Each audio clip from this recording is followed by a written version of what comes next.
Hello class, I am here to show y'all how to use some of these factoring techniques that I assigned for you. This is off of the factoring practice worksheet. I've also listed the sections in which you can find these problems that were assigned to you. So starting off with the first one, this is, I've noticed that the two terms are squares. So this is going to be a difference, which is the negative difference of squares.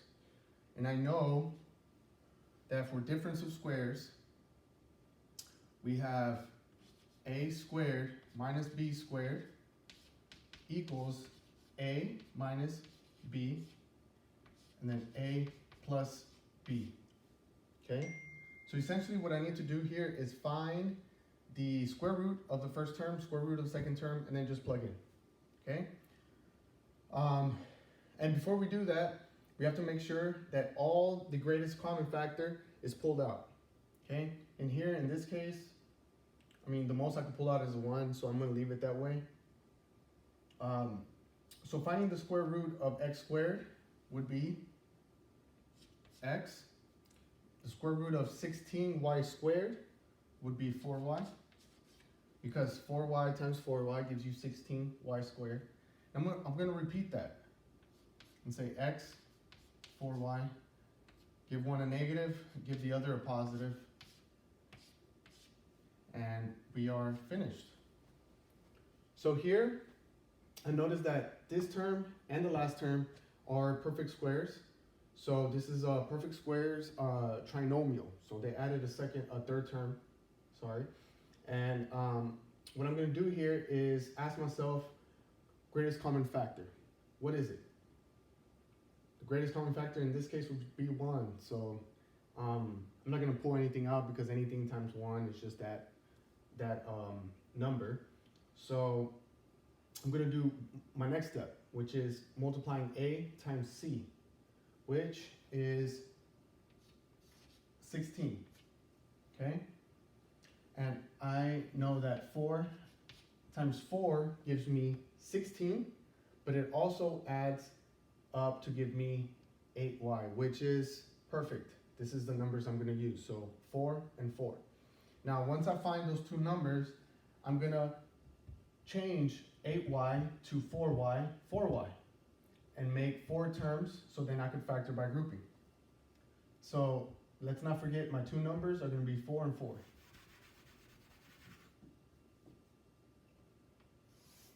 Okay, so here I'm going to rewrite 16y squared plus a 4y plus another 4y. And I'm including y's for those two numbers because it's my middle term. And my middle term has a y, so I have to include the y. Then plus 1. Here I'm going to group them. And I'm going to ask myself, what can I factor out? My greatest common factor. So in this case, my greatest common factor would be 4y. 4y. So then 4y times 4y give me 16y squared.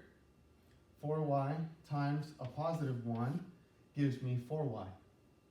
Now here, I ask myself, what is the greatest common factor I can pull out? Well, it would be 1. So I'm going to add a 1 there, bring it out. I'm left with 4y plus 1, because 1 times 4y is 4y. 1 times 1 is positive 1. Now I'm going to combine these two numbers and use one of the binomials in the parentheses. Notice that these two parentheses have the same binomial expression, so we know we're on the right track. So I'm going to write these two together and then use one of these. So 4y plus 1. Essentially, this can be written as 4y plus 1 squared due to them both being exactly the same. And that is my answer. For this one, I asked myself, can I pull anything out? No, 5 is a prime number, 3 is a prime number also. So I'm going to move on to the next step, which is multiplying a times c. And I get a negative 6.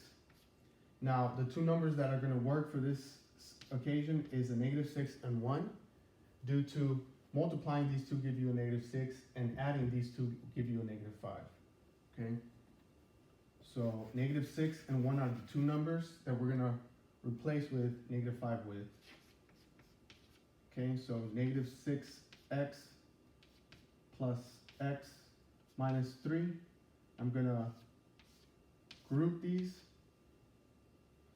I'm going to bring out, I could factor out 2x, and I'm left with an x minus a 3. Here, the only thing I can pull out is a positive 1. Okay, I'm going to get x minus 3. Okay, same binomial expression inside the parentheses. Therefore, I know I'm on the right track. I'm going to grab these two outside numbers, 2x plus 1, and then just add on to it one of these, so x minus 3, and that is my answer. Hopefully this helps, and happy studying.